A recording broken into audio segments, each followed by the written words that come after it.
নমস্কার। কথায় কথায় কথামৃত অনুষ্ঠানের 417তম পর্বে আপনাদের স্বাগত। আপনারা এই অনুষ্ঠান দেখছেন প্রাণারাম বাংলা ইউটিউব চ্যানেলে, যেখানে সপ্তাহের প্রত্যেক দিন সম্প্রচারিত হয়। এই অনুষ্ঠানটি শুরুর সময় থাকে রাত্রি 9টা, আর কোষ্ঠীপাথর প্রাণারাম ইউটিউব চ্যানেলে প্রত্যেক সপ্তাহের শনিবার সম্প্রচারিত হয়। শ্রী শ্রী মায়ের কথা শুরুর সময় থাকে সন্ধে 6টা। শ্রী শ্রী রামকৃষ্ণ কথামৃততে আজকে আমরা প্রবেশ করব নতুন একটি দিনে এবং পাব নতুন পরিবেশে নতুন মানুষজন এবং অবশ্যই ভগবান শ্রীরামকৃষ্ণের অমৃত কথা।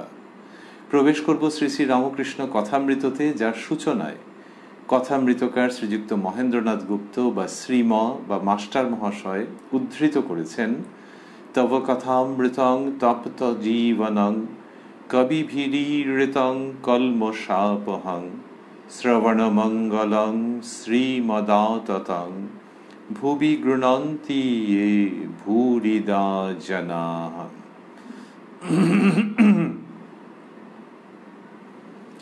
শ্রীরামকৃষ্ণ দক্ষিণেশ্বর কালী মন্দিরে সেই পূর্ব পরিচিত ঘরে বিশ্রাম করিতেছেন।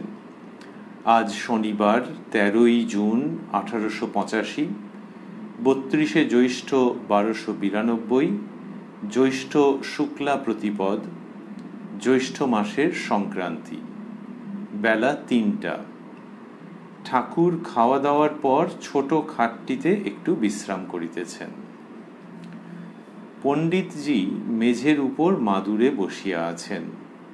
একটি শোকাতুরা ব্রাহ্মণী ঘরের উত্তরের দরজার পাশে দাঁড়াইয়া আছেন। কিশোরীও আছেন। মাস্টার আসিয়া প্রণাম করিলেন, সঙ্গে দ্বিজ ইত্যাদি। অখিলবাবুর প্রতিবেশীও বসিয়া আছেন, তাহার সঙ্গে একটি আসামি ছোকরা, মানে আসামের।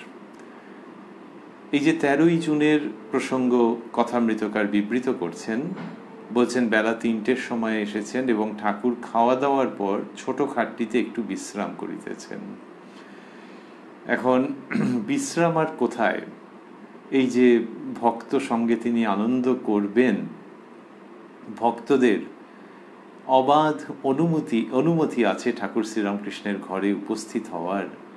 তার থেকেই বোঝা যায় যে তিনি নিজের জন্য বিশ্রামের কারণে আলাদা করে সময়, আলাদা একটা নির্দিষ্ট রুটিন সেরকমভাবে করতেন না।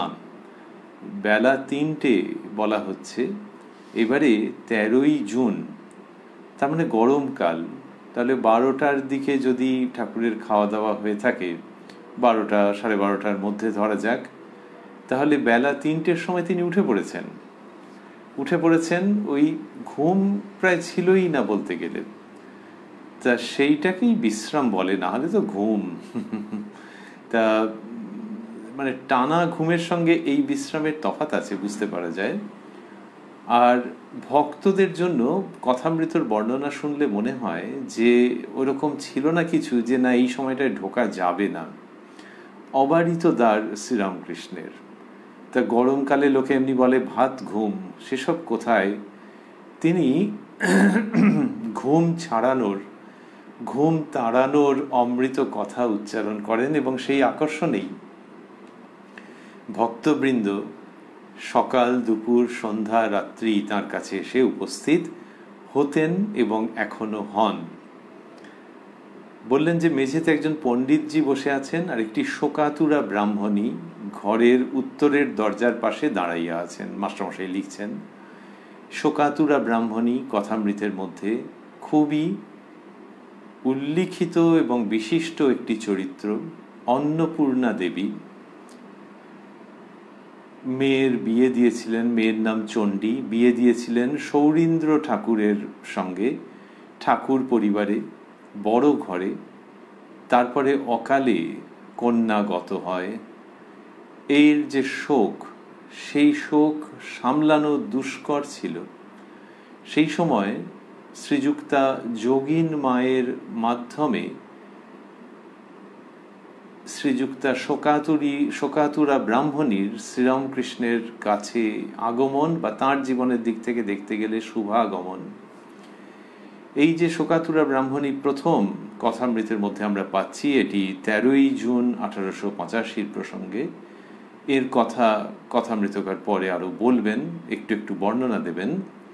তিনি উত্তরের দরজার পাশে দাঁড়াইয়া আছেন, তার মানে ঠাকুর শ্রীরামকৃষ্ণের ঘরের দিক থেকে এখনকার হিসাবে যদি ভাবি যে নহবতের দিকে, এখনকার বা তখনকারও নহবতের দিকে যেতে গেলে যে ঘরটি, যে দরজাটি, সেটি হচ্ছে উত্তরের দরজা। তার পাশে ওই শোকাতুরা ব্রাহ্মণী মহাশয়া দাঁড়িয়ে আছেন। মাস্টারমশাই লিখছেন কিশোরীও আছেন। কিশোরী মোহন গুপ্ত, ইনি কথামৃতকার মাস্টারমশাই বা মহেন্দ্রনাথ গুপ্ত মহাশয়ের ছোট ভাই। ঠাকুরের বিশেষ ভক্ত, প্রায়ই ঠাকুরের কাছে যেতেন। কিন্তু মাস্টারমশাই তো নিজেরই পরিচয় দেন না, তো ভাইয়ের আলাদা করে লিখেছেন কিশোরীও আছেন। মাস্টারমশাই এসে প্রণাম করেছেন, সঙ্গে দ্বিজ ইত্যাদি। দ্বিজ হচ্ছেন তার শ্যালক, দ্বিজ সেন।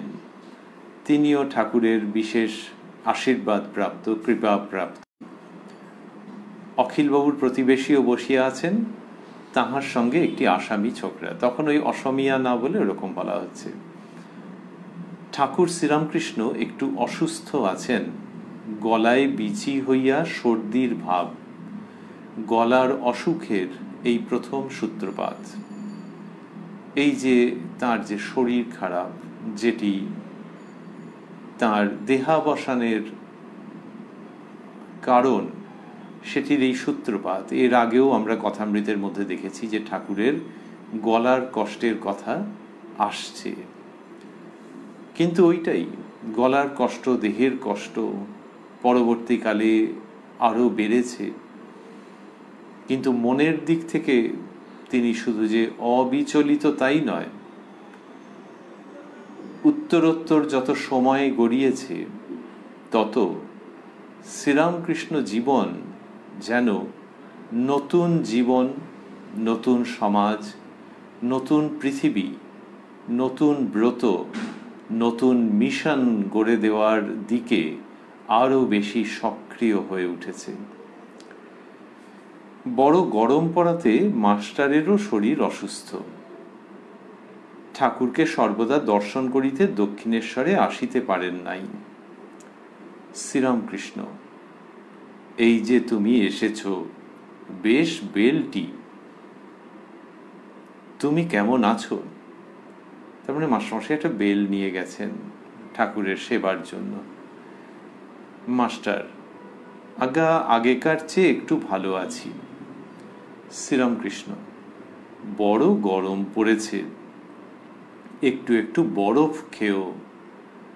আমারও বাপু বড় গরম পড়ে কষ্ট হয়েছে। গরমেতে কুলফি বরফ এইসব বেশি খাওয়া হয়েছিল, তাই গলায় বিচি হয়েছে। গয়ারে এমন বিশ্রী গন্ধ দেখি নাই। ওই কুলপি বরফ কিছু কাল আগেই খেয়েছিলেন, সেইটির কথা ভাবছেন যে ওই জন্যই এরকম হয়েছে। মাকে বলেছি, মা ভালো করে দাও, আর কুলপি খাবো না। তারপর আবার বলেছি বরফও খাবো না। মায়ের সঙ্গে কি অসাধারণ কথাবার্তা, অসামান্য কথাবার্তা যে মায়ের সঙ্গে এরকম ভাবে বলছেন ঠাকুর শ্রীরামকৃষ্ণ। মা ভবতারিণীর সঙ্গে একেবারে বাচ্চা ছেলেটি যেরকম বলে, এই অসুখ কি আর সারবে? কিন্তু ওই মায়ের সঙ্গে ওই রকম যেমন বাচ্চা ছেলের হয়, ঠিক সেই রকম, যে আর খাবো না, এইটা ভালো করে দাও। এই শ্রীরামকৃষ্ণ বলা হয় বালক বৎ।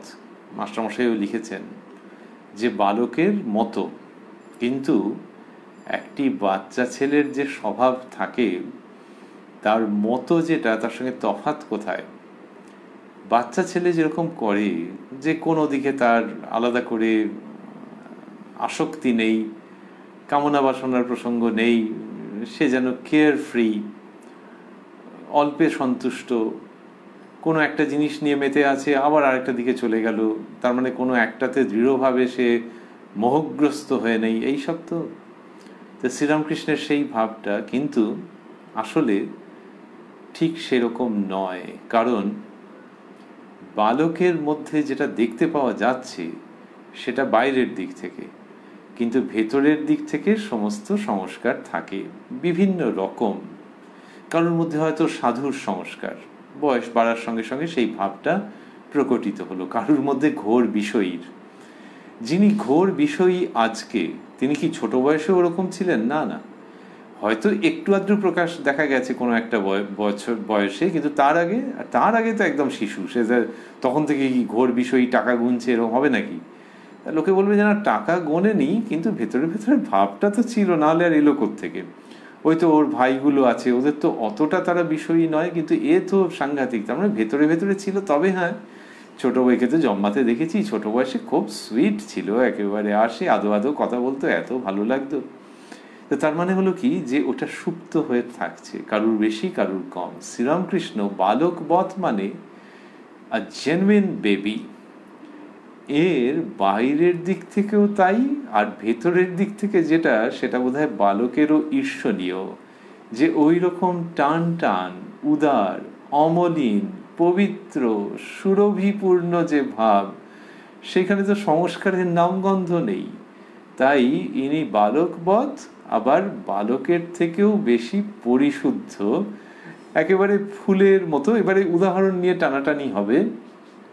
এই শ্রীরামকৃষ্ণ তিনি বলছেন যে মাকে এরকম এরকম বলেছিলাম, কুলপির কথা বলেছেন যে কুলপি খাবো না। তারপর আমার মনে হয়েছে যে আচ্ছা, কুলপি মানে বরফ, এমনি না, বরফও খাবো না। তারপর আবার বলেছি বরফও খাবো না।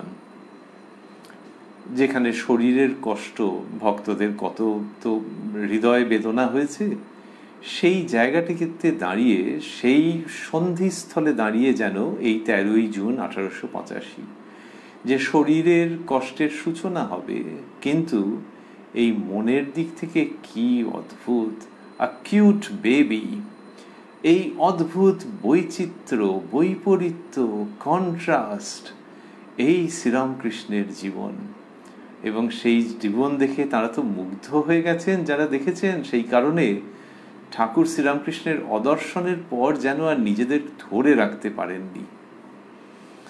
মাকে যে কালে বলেছি খাবো না, আর খাওয়া হবে না, তবে এমন হঠাৎ ভুল হয়ে যায়, বলেছিলাম রবিবারে মাছ খাবো না, এখন একদিন ভুলে খেয়ে ফেলেছি। এই বলছেন যে মাঝে মাঝে ভুল হয়ে যায়, ওই ঠিক ওই বাচ্চাদের মতো। সত্যকে অবলম্বন করে চলেন শ্রীরামকৃষ্ণ। সত্যের প্রতি তার যে প্রণতি, সেটি সর্বজন বিদিত একরকম, একটু বাদেও সেই প্রসঙ্গ আসবে, কিন্তু অজান্তে মাঝে মাঝে ভুল হয়ে যায়, সেটা বলছেন। জেনে শুনে ভুল হবে না, বলবেন একটু বাদেই, কিন্তু অজান্তে ভুল হয়ে যায়, সেটা বলছেন। বলেছিলাম রবিবারে মাছ খাবো না, এখন একদিন ভুলে খেয়ে ফেলেছি। কিন্তু জেনে শুনে হবার জো নাই। সেদিন গাড়ু নিয়ে একজনকে ঝাউতলার দিকে আসতে বললুম, এখন সে বাহ্যে গিয়েছিল, তাই আর একজন নিয়ে এসেছিল। আমি বাহ্যে করে এসে দেখি যে আর একজন গাড়ু নিয়ে দাঁড়িয়ে আছে। সে গাড়ুর জল নিতে পারলুম না, কি করি? মাটি দিয়ে দাঁড়িয়ে রইলুম যতক্ষণ না সে এসে জল দিলে। জেনে শুনেও বহু ক্ষেত্রে দেখা যায় যে তিনি সত্যের মধ্যে যেন ভাসছেন, সত্য যেন তাকে কোলে করে রেখেছে। কোলে করে রেখেছে মানে তাকে রক্ষা করছে নাকি? হ্যাঁ, সেটা হতে পারে। আবার যেন কোলে করে রাখতে পেরে ধন্য হয়ে যাচ্ছে, এরকম সব দেখতে পাওয়া যায়। কিন্তু ওই যে নিয়ম থাকলে ব্যতিক্রমও থাকে। তা এইখানে শ্রীরামকৃষ্ণ বলছেন যে একদিন ভুলে খেয়ে ফেলেছি, মাছ খেয়ে ফেলেছি রবিবারে, কিন্তু ওই সত্যে প্রতিষ্ঠিত। সেইটি যেমন সেই লেবু আনা হতো অনেক আগে যখন শরীর খারাপ হয়েছিল, তারপর একদিন সেই বাগান থেকে আনা লেবু খেতে পারলেন না, তো খোঁজ জানা গেল যে বাগান লিজ দেওয়া ছিল। এবার লিজের যে সময়সীমা সেটা অতিক্রান্ত হয়ে গেছে। তাহলে আগে যিনি অনুমতি দিয়েছিলেন এখন তো আর তার নয়, তাহলে নিয়ে আসা মানে চুরি করে। এই তাহলে সত্যের থেকে বিচ্যুতিতে শ্রীরামকৃষ্ণ খেতে পারছেন না। তাহলে প্রশ্ন উঠতে পারে যে তাহলে শরীর মন যদি এরকমভাবে কন্ডিশনডই হয়ে থাকে, তাহলে এখানে যে বললেন যে মাকে যেখানে বলেছি খাবো না আর খাওয়া হবে না, তবে এমন হঠাৎ ভুল হয়ে যায়, তাহলে ওটা হলো কি করে? ওই একটি হচ্ছে যে ব্যতিক্রমের দিক দিয়ে বলাই তো হচ্ছে যে নিয়ম মানে একটা ব্যতিক্রম থাকে সাধারণত, গুচ্ছ গুচ্ছ ব্যতিক্রম থাকবে না, তাহলে আর নিয়ম কি? কিন্তু ব্যতিক্রমটা দেখে লোকে অনেক সময়ই বলে যে এই তো নিয়ম হলে একটা ব্যতিক্রম হবে। এটা একটা দিক। আরেকটা দিক হচ্ছে যে এটা হচ্ছে তিনি দেবমানব, তো দেবতা আর মানুষের মাঝামাঝি একটা অবস্থা। কেন দেবতা নয় বুঝি? হ্যাঁ দেবতা, কিন্তু এই মানুষ রূপে অবতীর্ণ হয়েছেন, তো এই জন্য মাঝামাঝি অবস্থা, নাহলে আর শরীরের অসুখ রোগ ভোগ হচ্ছে কি করে? তাহলে এই শরীরের মধ্যে যেরকম অসুখ হচ্ছে, সেই রকমই ওই মানুষের যে ভাব সেটা মাঝে মাঝে একটু উঁকি মেরে যাচ্ছে, এবং ওই রোববারে মাছ খাবো না বলে একদিন ভুলে গেছি, এইরকম একটা জায়গা হচ্ছে। এটা না হলে যেন মনে হতো কিরকম একটা চিত্র, যেন একটা দেবচিত্র আঁকা হয়েছে, এটি কি অঙ্কিত নাকি এটি বাস্তবায়িত? তো এটি আসলে বাস্তবায়িত, কিন্তু যেন একটা ছবিতে আঁকা চরিত্র, সেই বাস্তবেরই ছোঁয়াটা রয়েছে যে একদিন একটু ভুল হয়ে গেছে ওইরকম কি। এবং শ্রীরামকৃষ্ণ নিজ মুখেই সেটি বলছেন। এই যে বলছেন তার সঙ্গে সঙ্গে থাকছে যে সত্যের প্রতি তার যে প্রণিপাত, তার অপূর্ব প্রসঙ্গ। শ্রীরামকৃষ্ণ বলে চলছেন, মার পাদপদ্মে ফুল দিয়ে যখন সব ত্যাগ করতে লাগলাম, তখন বলতে লাগলাম, মা এই লও তোমার সূচি, এই লও তোমার অসুচি, এই লও তোমার ধর্ম, এই লও তোমার অধর্ম, এই লও তোমার পাপ, এই লও তোমার পুণ্য, এই লও তোমার ভালো, এই লও তোমার মন্দ, আমায় শুদ্ধা ভক্তি দাও।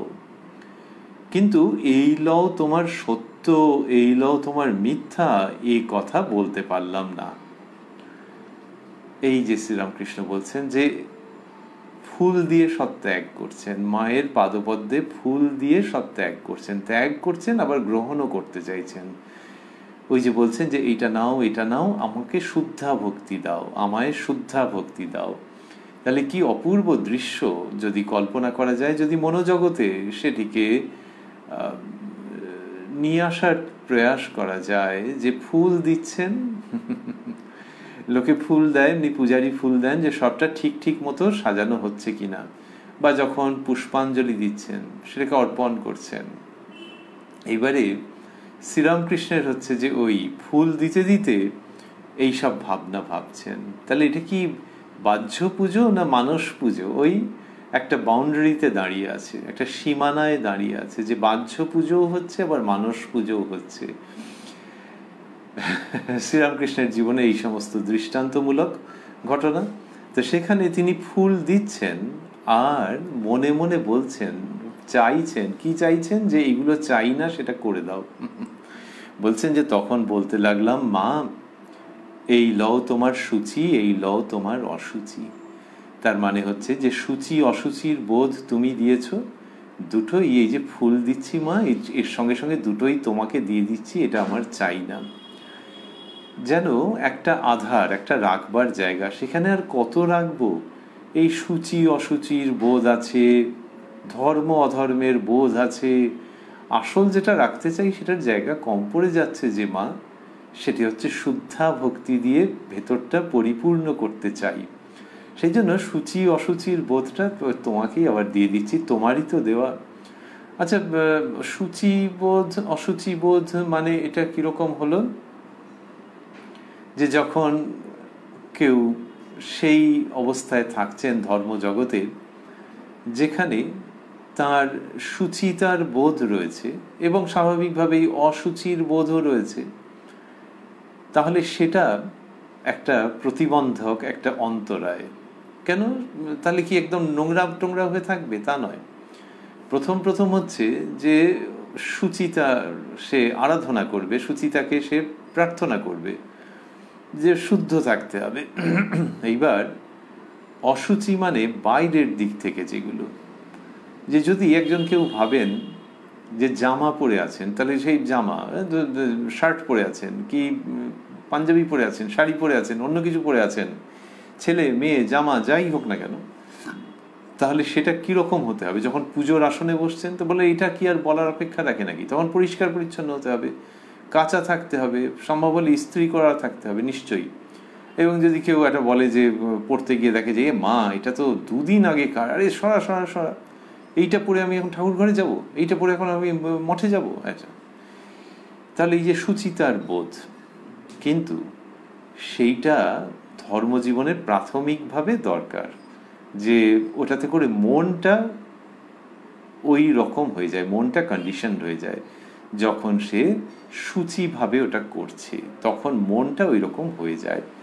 যে কেউ মহাষ্টমীতে পুজো দিতে যাবেন, ধুতি পাঞ্জাবি পরেছেন, তখন মনটাই অন্যরকম হয়েছে। সেই ধুতি পাঞ্জাবি কি সামাজিক অনুষ্ঠানে যেরকম পরে যান সেরকম পরেছেন নাকি? না। সেরকম যদি কেউ জোর করে পরিয়ে দিতে চায় বা বলে যে এইটা পড়ো, তখন সে বলবে আরে দূর, এইটা পরে কেউ পুজো মণ্ডপে যায় নাকি? তাহলে যেটা পড়ে যাচ্ছে সেটা পড়লে মনের মধ্যে ওই ভাবটা জাগছে। এই তো মহা মুশকিলের কথা, মনের মধ্যে ওই ভাব জাগানোর জন্য ওই অমুক কোম্পানির অমুক ড্রেসটা দরকার নাকি? তাহলে অমুক কোম্পানি কি বিরাট সাধক?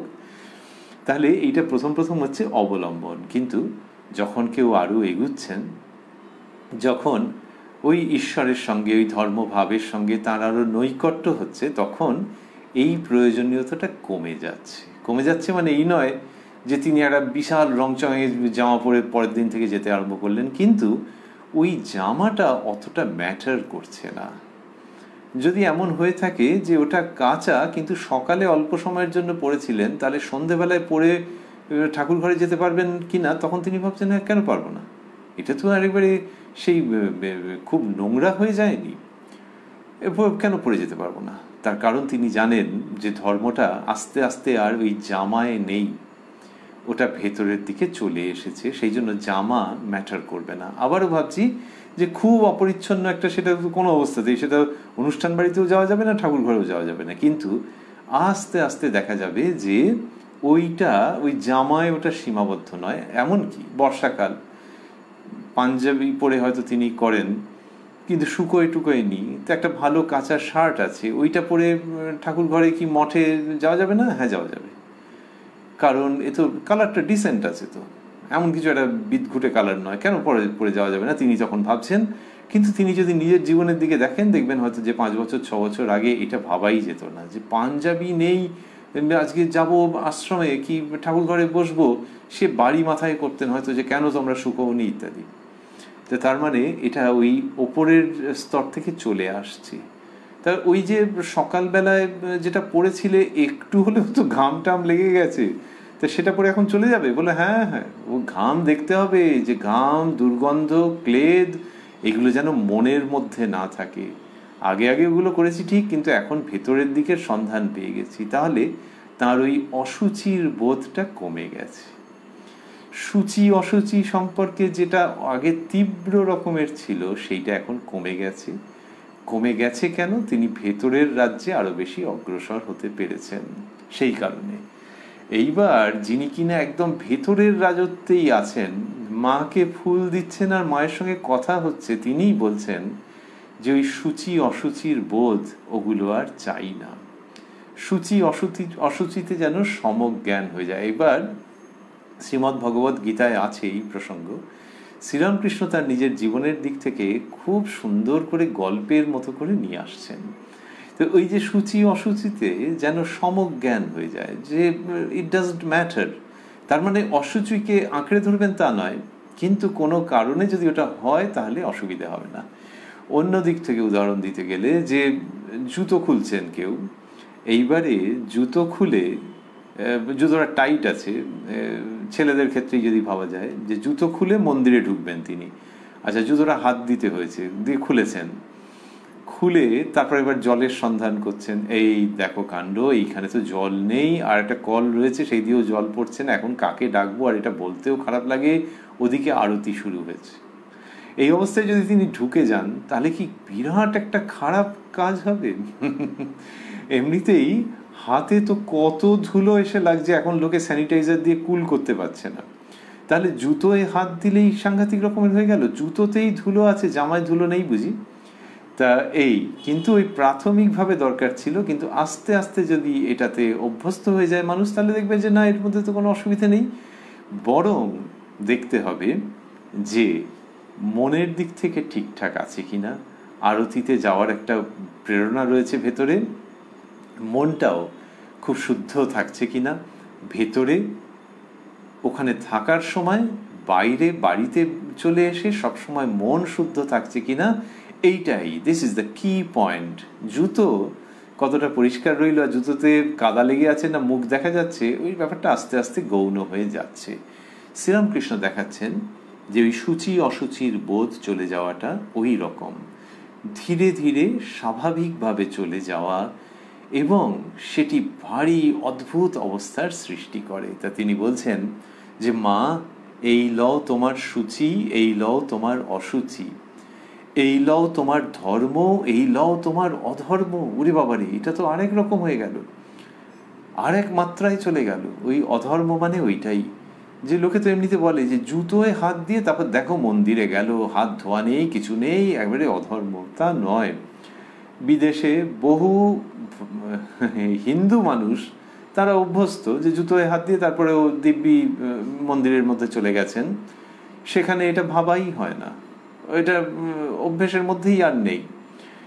আর অভারতীয় বা অবাঙালি যা ভাবি না কেন তাদের মধ্যে কত আছে, তাদের ক্ষেত্রে ওরকম জুতোয় হাত দিয়েছে তো কি হয়েছে, যদি নোংরা লাগে তাহলে হাত ধোবে, নাহলে কেন হাত ধুতে হবে। এইরকম সেইটা কিন্তু লোকে বলবে যে এ মা কি অধর্ম, দেখো তা তুই আগে জল দিয়ে ধো। ওই অধর্মের বোধ মা, এই যে ফুল দিচ্ছি এই সঙ্গে সঙ্গে তোমার শ্রী পাদপদ্মে ওই বোধকেও ত্যাগ করছি মা। ওই যে ধর্ম এবং অধর্ম, যে জুতো খুলে হাত ধোয়া ওইটাই বুঝি ধর্ম, আর মনের মধ্যে নানান রকমের প্যাঁচ ট্যাঁচ নিয়ে চলে গেল, তাতে অধর্ম হলো না বুঝি। তা এইটা এই যে জায়গা, সেইটা কেন হবে? তা সেই জন্য ওই যে তথাকথিত ধর্ম, আচারগত যে ধর্ম, আমি অধর্মও চাই না, ধর্মও চাই না।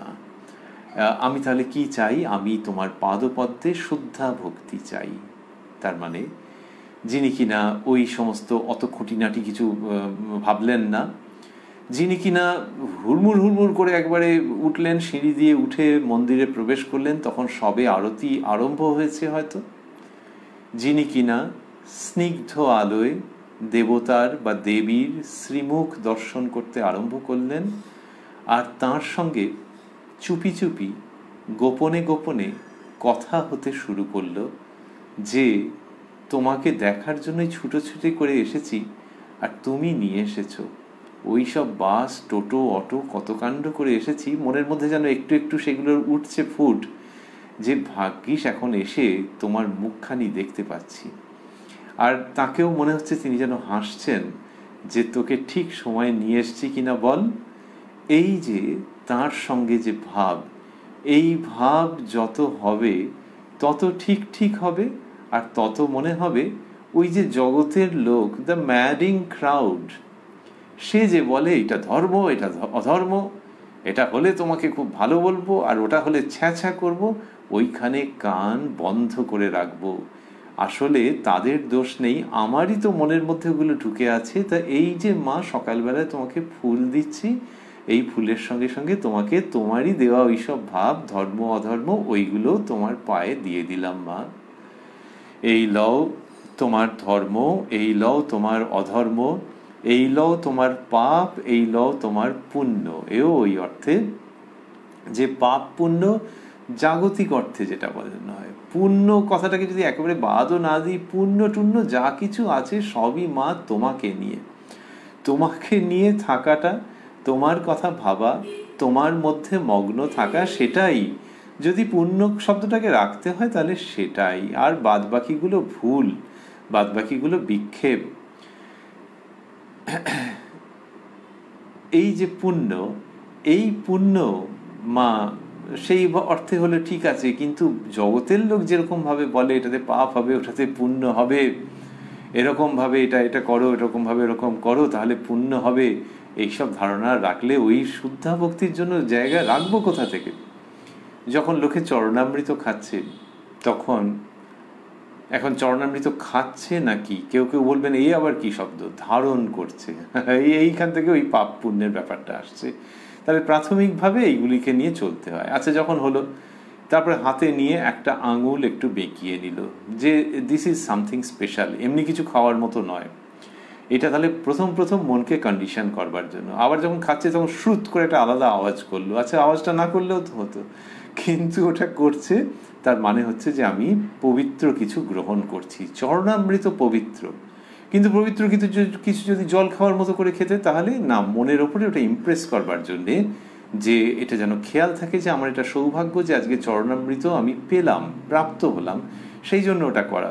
কিন্তু যখন ওইগুলো থাকবে না, যখন আরও ভেতরে ভেতরে আন্তরিক সম্পর্ক স্থাপিত হওয়ার উপক্রম করবে, তখন দেখা যাবে যে ওইগুলো আর করতে হচ্ছে না। তাহলে না হলে কি হয়, ওটার সঙ্গে পাপ পুণ্য যুক্ত হয়ে যায়। যে কীরকমভাবে চরণামৃত নিচ্ছে, দেখো হাতটা চাটালো করে নিচ্ছে, তার মানে যেন একটু পুণ্য কম হয়ে গেল, 10% কম হয়ে গেল, তারপর ওই আওয়াজটা করলো না, আরও 5% চলে গেল। এরকম নয়। কিন্তু বারবারই ভাবছি আমরা যে শ্রীরামকৃষ্ণ পুরনো কিছুকে ভাঙতে আসেননি। শ্রী শ্রী মা বলছেন যে বাবা, ভাঙতে সবাই পারে, গড়তে কজন পারে। আর বলছেন যে তিনি তো কিছু ভাঙতে আসেননি। তো শ্রীরামকৃষ্ণ ওইটাই দেখাচ্ছেন যে ধীরে ধীরে ধীরে ধীরে অধ্যাত্ম পথে এই উন্নতি হয়, কিন্তু সেটা আগে থাকতে করতে নেই। কিন্তু যখন হয় তখন ওই আগেকার যেগুলো আছে সেগুলো ছেড়ে দিতে হয়। ছেড়ে দিতে শব্দটা কেমন যেন, ওই তিনি বলছেন মায়ের পাদপদ্মে ফুল দিতে দিতে এটা বলেছিলাম। অর্থাৎ ওইগুলো নিজের থেকে ছেড়ে দিলাম, এরকম কি হয়? ও তো মায়েরই দেওয়া সমস্ত, ওই বোধগুলো তো মায়েরই দেওয়া, তাই মায়ের কাছে সমর্পণ করে দেওয়া। এই লও তোমার পাপ, এই লও তোমার পুণ্য, এই লও তোমার ভালো, এই লও তোমার মন্দ। ওই ভালো মন্দের বোধগুলো ওই রকম আছে আপাত দৃষ্টে, যে লোকে বলে এইটা ভালো এটা মন্দ। তুই অমুক জায়গায় গেছিস, অমুক ধর্মস্থানে গেছিস, মা তুই ওখানে যাসনি, ওইটা তো মেন, এইরকম বললে। তা সেইটি কত রকমের সব লোককথার মধ্যে আছে যে এখানে যেতে হয়, ওখানে যেতে হয়, এটা ওটা। তো সেই যে ভালো মন্দের বোধ, ওইটিও চলে যায় যখন মায়ের প্রতি আকর্ষণ হয়। এবং সেটি বলছেন, এই লও তোমার পুণ্য, এই লও তোমার পাপ, এই লও তোমার পুণ্য, এই লও তোমার ভালো, এই লও তোমার মন্দ, আমায় শুদ্ধা ভক্তি দাও। এইটি শ্রীরামকৃষ্ণ তার নিজের জীবনের কথা বলছেন, যে শুদ্ধা ভক্তির প্রার্থনা করেছেন। কিন্তু দেখো, ওই যে ওই অতগুলো বললাম, ধর্ম অধর্ম, পাপ পুণ্য, এইসব, কিন্তু একটা তো বললাম না, বলছেন কিন্তু এই লও তোমার সত্য, এই লও তোমার মিথ্যা, এই কথা বলতে পারলাম না। এই একটা শ্রীরামকৃষ্ণ জীবনের বিরাট শিক্ষা, যে খুব আধুনিক ধর্ম তথা আধ্যাত্মিকতা, সেখানে ওই সবগুলো ছেড়ে দেওয়া, কিন্তু সত্যের সঙ্গে আপোষ নয়, কারণ তিনি তো সত্যই, তিনিই সত্য স্বরূপ। অন্যভাবে বলতে গেলে, যে আর যা যা দেখছো সেগুলোর মধ্যে সেই রকম সত্যতা নেই। এই ঠাকুর স্বামীজি মা এরকমভাবে শেখাচ্ছেন যে মিথ্যা বলো না, কারণ সবই তো তাঁর, কিন্তু সেই রকম সত্যতা নেই। সেটা কীরকম? এই যে জগৎ ব্যাপার, জগতে যা কিছু হচ্ছে, এইটা সত্যি এইরকম কি না এ তো বলা যায় না, না, কিন্তু তিনি সত্য। একজন ধরা যাক খুব পরাক্রমী মানুষ, উঁচু পদে আছেন, তাকে দেখে, এবং তিনি কিছু প্রশাসনিক দায়িত্বপ্রাপ্ত, একজন বলল যে ভীষণ কড়া লোক, খুব মেজাজি, আরে বদ মেজাজি, একজনকে যেভাবে বলল না, যে শাস্তি দিল, উড়ে বাপরে বাপ, এবারে বদমেজাজি লোক, মাথা গরম লোক, এরকম হলো। আবার সেই লোক যখন বন্ধুদের সঙ্গে হয়তো মিশছেন, সেই একই ব্যক্তি, তখন দেখা যাচ্ছে অন্যরকম, বন্ধুদের সঙ্গে ইয়ার কি ফাজলামি এটা ওটা করছেন, কিন্তু ওই ক্রূরতাটা নেই। বন্ধুদের কাছে শুনলে তারা হয়তো বলবে, আরে বাবা চ্যাম্পিয়ন লোক, একেবারে মজলিসি ছেলে, আমাদের সে এলে আড্ডা জমে যায়, তখন কিন্তু ওই ক্রূরতা নেই। আবার দিনান্তে যখন বাড়ি ফিরছেন, বাচ্চা মেয়ে ছুটতে ছুটতে এসে কোলের ওপরে উঠে পড়ছে, তখন আর এক মূর্তি। সেটা অফিসের যারা সাবঅর্ডিনেট তারা দেখেননি, বন্ধুরাও দেখেনি। বন্ধুরা জানে ইয়ার্কি ফাজলামি করে, অনেক সব উল্টো পাল্টা কথা বলে, হেসে আমরা খুন হয়ে যাই, মেজাজি। আর মেয়ে দেখছে যে অন্যরকম, মেয়ের কাছে যেন অর্ধেক জগৎ বা তারও বেশি।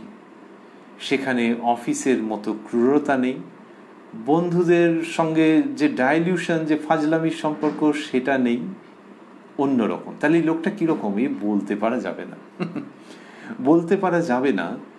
এই যে জগতের সত্যের আপাত অবস্থা, আবার এও বদলায়। অফিসের লোকেদের সঙ্গে সঙ্গে হয়তো বয়স বাড়ার সঙ্গে সঙ্গে ব্যাপারটা বদলে গেছে, আবার বন্ধুদের সঙ্গে আগেকার মতো হৃদ্যতা নেই। এমনকি দুঃখের বিষয়, মেয়ে বড় হওয়ার সঙ্গে সঙ্গেও কেমন যেন একটা দূরত্ব, এটা সবই বদলাচ্ছে। না বদলালেই ভালো, কিন্তু বদলে গেল। সুতরাং ওই লোকটা কেমন শেষ পর্যন্ত, শেষ বিচারে বলতে পারা গেল না। এই জগতের সব কিছুই হচ্ছে ওই রকম, যে বাবা ওইরকম সত্য বলা যায় না। তুমি কি বুঝছো? তুমি বিকেল 4টের সময় সেই লোকটিকে যেরকম দেখেছো, সেটা দেখে কিরম বুঝছো, ব্যাস ওই পর্যন্ত। কিন্তু সত্যি সত্যি তিনি কেমন বলা যাবে না। আরে বদলে যাচ্ছে তো। এই যে পরিবর্তনশীল, এটি হচ্ছে সংসারের লক্ষণ। সংসার মানেই তার পরিবর্তন হচ্ছে, কখনো ভালো থেকে বেশি ভালোয়, কখনো বেশি ভালো থেকে কম ভালোয়। সেই জন্যে সেটা সত্য নয়। সত্য হলে তো সেটা অপরিবর্তনীয় হবে, কি মুশকিল। তাহলে কেউ যদি বলে যে মেয়েকে আদর করছিল, ওইটা সত্যি নয়, আমার চোখের ভুল। বলছে হ্যাঁ ওটা সত্য, কিন্তু সেই সময়কার জন্য সত্য, সাময়িক সত্য। পরের দিন অফিসে গিয়ে দেখবে কি মেজাজ। আর ওই যে মেয়ের সঙ্গেও পরবর্তীকালে নাই। তো এই আপাত সত্য, কিছুক্ষণের জন্য সত্য, কিছু কালের জন্য সত্য, এটা নিয়ে একটু ব্যথা আছে। যে তাহলে এই জগৎটা কি একটা সেই রঙিন প্রদর্শনীর মতো নাকি, যে ঘন ঘন ঘন ঘন বদলে যাচ্ছে? একটা যদি আলপনার যে ডিজাইন, সেটাকে যদি ভিডিও করে দেখা যায় এবং সেই ডিজাইনটা ঘন ঘন ঘন ঘন বদলাতে থাকে, সেরকমই ব্যবস্থা করে রাখি একটা কম্পিউটার প্রোগ্রামের মাধ্যমে, তাহলে প্রত্যেকটা ডিজাইনই দেখতে খুব সুন্দর লাগবে। কিন্তু এই তো বদলে যাচ্ছে। কিছুক্ষণ বাদে লোকে বলবে এই বন্ধ করো, দূর, ভালো লাগছে না, বদলে যাচ্ছে। এমন যদি একটা ডিজাইন থাকতো যেটা যখনই দেখবো তখনই ভালো লাগবে, আর আমি জন্মাবার আগেও বদলায়নি, আমি না থাকবো যখন তখনও বদলাবে না, সেই তিনিই হচ্ছেন ঈশ্বর। ঈশ্বরই নিত্য, বাকিগুলো বদলে যাওয়া আলপনার ছক কিংবা কল্পনার ছক। সেইটা শ্রীরামকৃষ্ণ দেখাচ্ছেন যে ওই যে সত্য, এই শব্দটাকে বাবা বিসর্জন দেওয়া যায় না। এবং ওই জন্যই আমি যখন মায়ের শ্রীপাদপদ্মে ফুল দিচ্ছিলাম, তখন এ কথা বলতে পারলাম না। এই যে বলতে পারলাম না, কি সুন্দর। বললাম না আর বলতে পারলাম নার মধ্যে তফাৎ আছে। বললাম না মানে যেন একটু হিসেব করে, আর বলতে পারলাম না মানে স্বভাবের মধ্যেই এটা নেই। স্বভাবের মধ্যে কি আছে? স্বভাবের মধ্যে ওইটা আছে যে এই সূচি অসুচি, ধর্ম অধর্ম, ভালো মন্দ, এই বোধগুলো বড্ড পীড়িত করে, বড্ড আমার সময়কে কেটে কেড়ে নেয়। সেগুলো স্বভাবের মধ্যে আছে, যে এগুলো চাই না। আর স্বভাবের মধ্যে আছে যে মাই একমাত্র সত্য, জগতের আরগুলো সত্য নয়। সেই জন্য যখন মুখ দিয়ে বেরোচ্ছে পর ফুল দিতে খুব স্বতঃস্ফূর্তভাবে যে এই লও তোমার ধর্ম, এই লও তোমার অধর্ম, তখন ওইটা বলতে পারলাম না, কারণ ওটা ভেতরে নেই। তো বলছেন কিন্তু এই লও তোমার সত্য, এই লও তোমার মিথ্যা, এই কথা বলতে পারলাম না। এই শ্রীরামকৃষ্ণের অপূর্ব জীবন, এটি আমরা স্মরণ করছি এবং ভাবছি যে এর মধ্যে দিয়ে কি অসামান্য শিক্ষা শ্রীরামকৃষ্ণ প্রদান করছেন, যেখানে তিনি দেখাচ্ছেন ধর্মের স্বরূপ, সত্যিকারের মনের যে ধর্ম, সেটির স্বরূপ দেখাচ্ছেন শ্রীরামকৃষ্ণ। তারপর বলছেন, মাস্টারমশাই লিখছেন, একজন ভক্ত বরফ আনিয়াছেন। ঠাকুর পুনঃ পুনঃ মাস্টারকে জিজ্ঞাসা করিতেছেন, হাগা খাবো কি? মাস্টার বিনীতভাবে বলিতেছেন, আজ্ঞা আজ্ঞা, তবে মার সঙ্গে পরামর্শ না করে খাবেন না। ওই যে বলছেন বরফ খাবেন কিনা, এটাও হচ্ছে সেই একদম চাইল্ড লাইক একটা অবস্থা।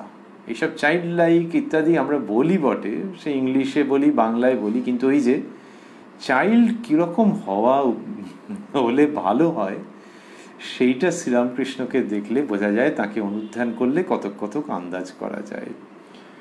তো বলছেন যে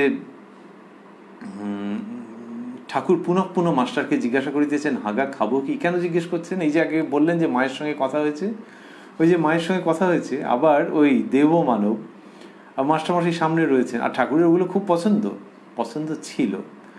তো মাস্টারমশাই সামনে রয়েছেন, তো তাকে আবার জিজ্ঞাসা করছেন যে আচ্ছা খাবো কি? তা মাকে তো বলেছি খাবো না। এই দেব মানবের ভাব। আচ্ছা, এই তো মানবের ভাব, এর মধ্যে দেবতাকে আনছি কেন? দেবতাকে আনছি আমরা এই জন্যে যে এই শ্রীমুখ থেকে যা উত্থিত হচ্ছে তা মানুষের পক্ষে বলা সম্ভব নয়। এই মাধুর্য, এই গভীরতা, এই ব্যাপকতা, এই চিরন্তনতা, এ কি মানুষের পক্ষে সম্ভব? তা বলছেন যে হাগা খাবো কি? মাস্টারকে জিজ্ঞাসা করছেন, মাস্টারমশাইকে। মাস্টারমশাই লিখছেন, মাস্টার বিনীতভাবে বলিতেছেন, আজ্ঞা, তবে মার সঙ্গে পরামর্শ না করে খাবেন না। আচ্ছা, এটা তো অদ্ভুত ব্যাপার। মাস্টারমশাই বলছেন মার সঙ্গে পরামর্শ করতে। উনি কি সেরকম দেখেছেন নাকি কিছু?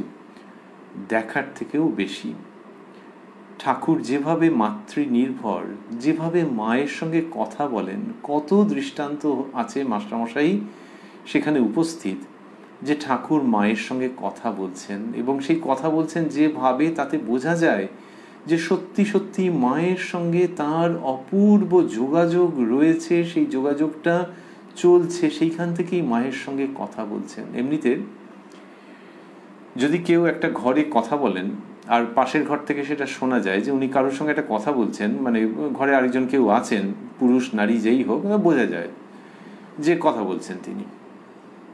এইবার তখন হয়তো কৌতূহল হলো যে কে এসছে দেখি, গিয়ে দেখলো ও অমুক এসছে, ওর সঙ্গে কথা বলছে। এইবার যদি একই রকম তিনি কথা বলে যান, কিন্তু একটু ভাবটা আলাদা, যেমন কেউ হয়তো বলছেন হ্যাঁ হ্যাঁ যাবো, আরে বলছি তো যাবো, তখনই বোঝা যায় যে ফোনে কথা বলছে মনে হয়। তো এটা তো সামনে কাউকে বলা যেতে পারতো যে হ্যাঁ যাবো, বলছি তো যাবো, কিন্তু তার সঙ্গে ওটার তফাৎ হয়ে যাচ্ছে। তফাৎটা কীরকম বলে বোঝানো মুশকিল, কিন্তু শুনলে বোঝা যায় যে ও ফোনে কথা বলছে। গিয়ে উঁকি মেরে দেখলো হ্যাঁ ফোনে কথা বলছে, বাবা যা চেঁচাচ্ছে না, আর একটু বেশি চেঁচালে সে লোক এমনিই শুনতে পেত, কিন্তু ফোনে কথা বলছে বোঝা যাচ্ছে। এই যে ফোনে কথা বলছে বোঝা যাচ্ছে, অথচ তাকে তো দেখেনি, ব্যাখ্যাও করতে পারবে না যে কেন ঠিক মনে হচ্ছে যে ফোনে কথা বলছে। সেই রকমই মাস্টারমশাই যখন শুনছেন ঠাকুর মায়ের সঙ্গে কথা বলছেন, তখন বুঝতে পারছেন যে ওদিক থেকেও কিছু আসছে। এটি একতরফা কথা নয়। শ্রীরামকৃষ্ণ অর্ধবাহ্য দশায় বা কখনো বাহ্য দশায় মায়ের সঙ্গে যে কথা বলছেন, সেইখান থেকে মাস্টারমশাই বহু ক্ষেত্রে বুঝেছেন যে ছেলে মায়ের সঙ্গে বলছে, মাও চুপ করে নেই, মা কিছু বলছে, মায়ের শ্রীমুখ ছেলে দেখছে অন্তরে অন্তরে, সেই জন্য এগুলো হচ্ছে। সেইটা তার এত গভীরে প্রত্যয়ের জায়গায় চলে গেছে, যার জন্য এটা বলছেন। নাহলে মাস্টারমশাই এরকম বলবেন? এমনিতে একটা শিক্ষিত মানুষ, প্রতিষ্ঠিত মানুষ, যে হ্যাঁ আপনি মার সঙ্গে পরামর্শ না করে খাবেন না, এ আবার কি? ওটা জানেন তো যে ঠাকুরের মায়ের সঙ্গে এরকম নিত্য সম্বন্ধ। তা বলছেন, আজ্ঞা, তবে মার সঙ্গে পরামর্শ না করে খাবেন না। ঠাকুর অবশেষে বরফ খাইলেন না। তিনি শেষে বরফ খেলেন না। এই শ্রীরামকৃষ্ণের জীবন কি অদ্ভুত একটি জীবন, যেখানে তিনি রয়েছেন এই জগতে, আবার সেই জগতের সঙ্গে সম্পর্ক ব্যক্ত করছেন কি অসামান্যভাবে। তিনি ওই যে মায়ের কথা বললেন, যে মাকে ফুল দিচ্ছেন এবং তখন যা বলছেন, আর তারপরে সত্য দিতে পারলাম না, এই যে প্রসঙ্গ তিনি বলছেন, এটির মধ্যে দিয়ে যেরকম বোঝা যাচ্ছে যে ওই মায়ের সঙ্গে তার সম্পর্ক, সেই সম্পর্কটা, এইটা তো ভক্তরা দেখেননি, কিন্তু শ্রীরামকৃষ্ণ বলছেন যে ফুল দিতে দিতে এরকম বলেছেন। আর এইখানে মাস্টারমশাই বলছেন যে মাকে জিজ্ঞেস না করে খাবেন না, এটা যেন আরো চোখের সামনে। কই শ্রীরামকৃষ্ণ তো বললেন না যে সে আবার কি, তা তিনি এবং শেষ পর্যন্ত খেলেনও না। তো এই যে মায়ের সঙ্গে তার সম্পর্ক, জীবন্ত সম্পর্ক, ভাস্বর সম্পর্ক, উষ্ণ সম্পর্ক, প্রাণবন্ত সম্পর্ক, সেটি শ্রীরামকৃষ্ণ জীবনে মুহুর্মুহু মূর্ত হয়ে উঠেছে। সেই জীবনের প্রসঙ্গে আমরা রয়েছি শ্রী শ্রী রামকৃষ্ণ কথামৃতের মধ্যে, রয়েছি 839 পৃষ্ঠায়, উদ্বোধন কার্যালয়ে প্রকাশিত শ্রী শ্রী রামকৃষ্ণ কথামৃতের 839 পৃষ্ঠায় রয়েছি 13ই জুন 1885 প্রসঙ্গে, যেদিন শ্রীরামকৃষ্ণ দক্ষিণেশ্বরে তার নিজের ঘরে অবস্থান করছেন। ঠাকুর শ্রীরামকৃষ্ণের কৃপা সাপেক্ষে এই অনুষ্ঠানে আপনারা আমরা আবারও মিলিত হব আগামীকাল প্রাণারাম বাংলা ইউটিউব চ্যানেলে, যেখানে সপ্তাহের প্রত্যেক দিন সম্প্রচারিত হয় এই কথায় কথায় কথামৃত অনুষ্ঠানটি। শুরুর সময় থাকে রাত্রি 9টা, আর কোষ্ঠীপাথর প্রাণারাম ইউটিউব চ্যানেলে প্রত্যেক সপ্তাহের শনিবার সম্প্রচারিত হয় শ্রী শ্রী মায়ের কথা। শুরুর সময় থাকে সন্ধে 6টা। আজকে শেষ করতে করতে আমরা ভাবছি যে এই যে ঠাকুর শ্রীরামকৃষ্ণ, যিনি মায়ের পায়ে ফুল দেওয়ার যে অপূর্ব দৃশ্য, সেটিকে ভক্তদের কাছে উপস্থাপন করেন, যিনি কুলপি বরফ খাওয়া নিয়ে তার মনের যে অবস্থা, যে হ্যাঁ কি না, সেটি ভক্তদের কাছে, এখানে মাস্টারমশাইয়ের কাছে বলছেন, তার সঙ্গে শেয়ার করছেন। সেই শ্রীরামকৃষ্ণ ভারী অদ্ভুত এক অস্তিত্ব, যিনি আসলে এই জগৎ জীবন আর ওই অধ্যাত্ম জীবনের ঠিক মাঝখানটিতে দাঁড়িয়ে আছেন, আমাদের সঙ্গে যেন কথা বলছেন, আমাদের দিকে প্রসন্ন দৃষ্টিপাত করছেন, আমাদের আশীর্বাদ করছেন, আমাদের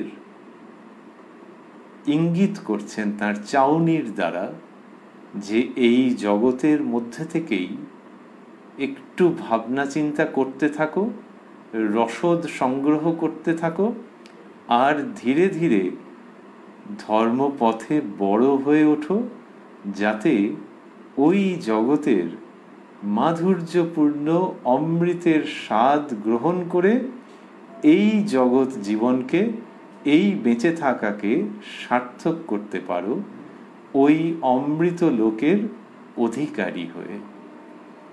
ওং নিরঞ্জনং নিত্যমনন্ত রূপং ভক্তানুকম্পা ধৃত বিগ্রহং বৈ ঈশাবতারং পরমেশমিড্যং তং রামকৃষ্ণং শিরসা নমামঃ।